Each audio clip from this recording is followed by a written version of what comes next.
শয়তান ধরার গর্জন, পৃষ্ঠা নাম্বার চুদলিংপং।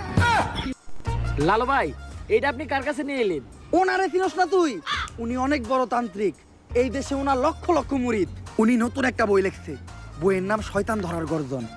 যেই বই পইরা নতুন কইরা লাখ লাখ মানুষ তান্ত্রিক হইতাছে। আসলে ভাই এই কথাটা কিন্তু আসলে ওমর আসলে কিন্তু থটস অফ বিল্লালের উদ্দেশ্যে বলেছেন, দেখছেন, কারণ তার একটা বই লেখা হয়েছে না, এই জন্য কিন্তু তিনি বলেছেন। কিন্তু লালু ভাই, আশেপাশে তো কোনো তান্ত্রিক বা মুরিদ দেখতেছি না। আরে ওগুলা তো সব ফেসবুক আর টিকটকে। বাবা, সঞ্জনা নামের এক আত্মার আমার ধরতে হইব বাবা। আপনি আমার সফল হওয়ার একটা উপায় দেন। যদি সফল হতে চাও তাহলে আমার লেখা এই বইটি নাও, শয়তান ধরার গর্জন। এই বইটি নেওয়ার সাথে সাথেই তোমার জীবনে থাকবে না কোনো অর্জন।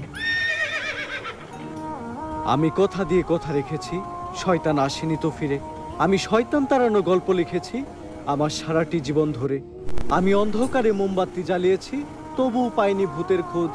আমি ভূতের অপেক্ষায় ছিলাম, ভূত নিজেই হয়েছিল নিখোঁজ।